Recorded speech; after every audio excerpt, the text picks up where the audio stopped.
Bonjour à tous, ici Mister Orion et bienvenue dans cette toute nouvelle vidéo. Alors oui, donc bon, c'est vrai que ça fait un petit moment que voilà, j'ai pas sorti de vidéo, sauf que voilà, j'avais un souci. C'est que voilà, je voulais vous montrer une séquence photo que j'avais fait, donc je voulais tourner pendant la séance photo, sauf que voilà, il y avait trop de vent, c'était pas possible. Donc voilà, j'ai shooté quand même parce que c'était un shootage hein, si on veut, de la Lune, voilà, à l'APN. Et je vous ferai, comme j'aime bien faire à la fin, une petite intro de fin où vous verrez l'image entière à la fin. Donc c'est pas vraiment le sujet hein, aujourd'hui, enfin si plus ou moins parce que voilà il y a shoot, photo, voilà, appareil photo, puisque voilà, hein, comme je vous l'avais dit dans la précédente vidéo, en fait que je vous présenterai mon matériel astrophoto pour l'astrophoto, voilà. Donc j'ai tout reçu, hein, donc voilà, je vais vous présenter plus ou moins tout ça dans le détail. Hein. Bon, tout ce qui est fixation, machin, je vous ferai une vidéo à part, hein, mais là c'est vraiment de la présentation et pourquoi pas quelques conseils en photo. Bon, pas ciel profond, parce que, enfin, pas vraiment ciel profond, ouais, parce que j'en ai pas encore fait, hein, parce que vraiment le temps le permet pas, et puis comme je vous disais, j'avais aussi des problèmes de PC, donc voilà, il n'y avait pas de guidage de possible. Donc on commence par le plus important pour prendre la photo, bien sûr, c'est l'appareil photo, hein.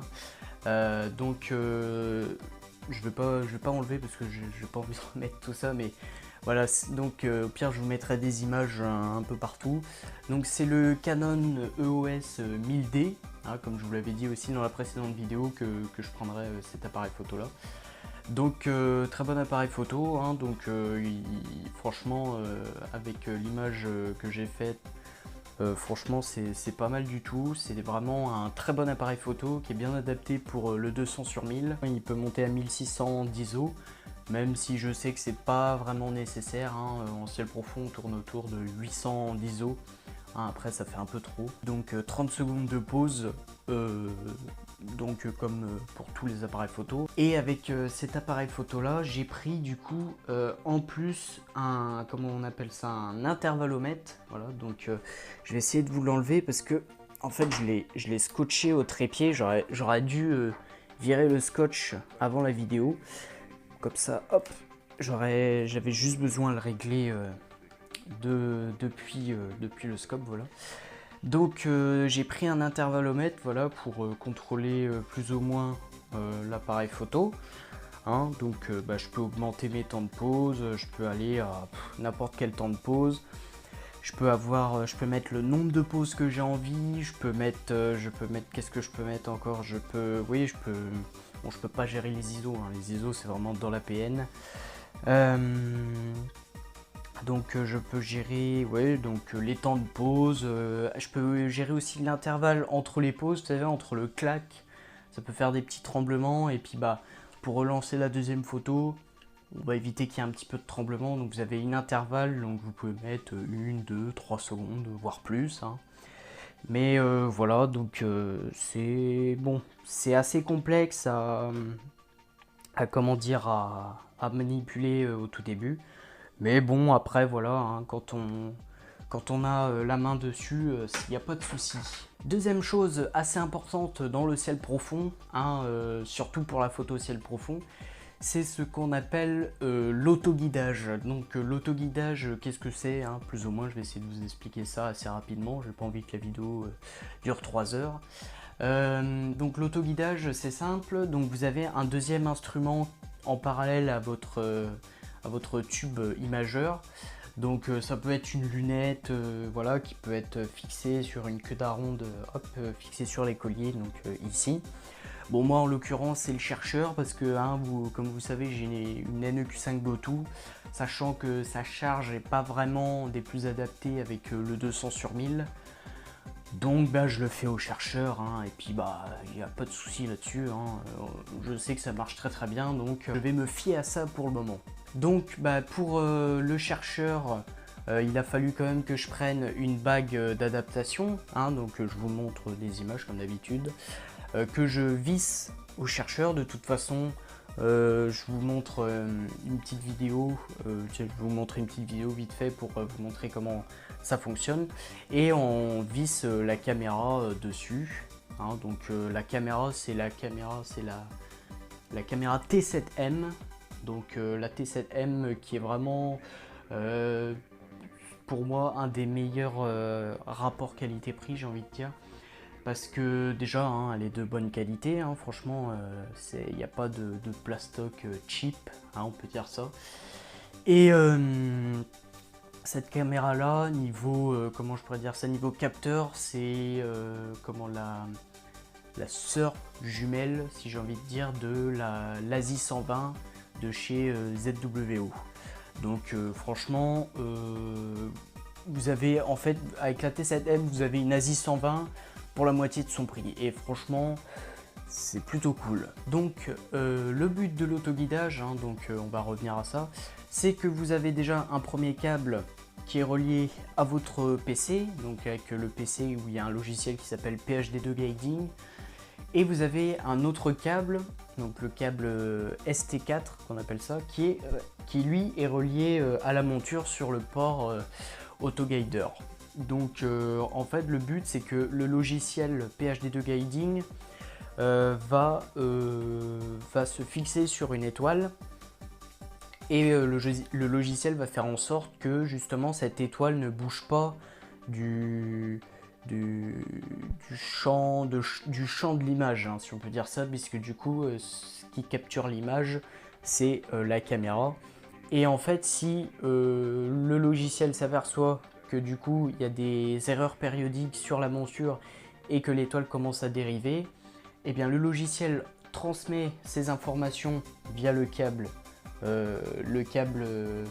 USB, et qui du coup renvoie tout ça à la monture via le port ST4, et du coup ça fait des modifications au niveau des engrenages de la monture pour remettre l'étoile au centre, ce qui permet d'augmenter les temps de pause, hein. Donc en général en temps de pause sans guidage, on est autour de 30 secondes, 45 voire 1 minute si vous avez une bonne mise en station.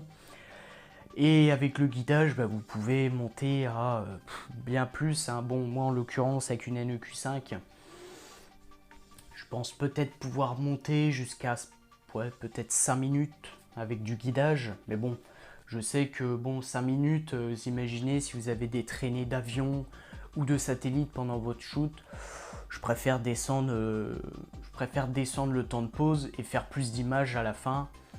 Comme ça au moins, vous êtes sûr de ne pas avoir tout ça. Tant que vous faites le plus d'images possible, voilà, hein, c'est le mieux à faire.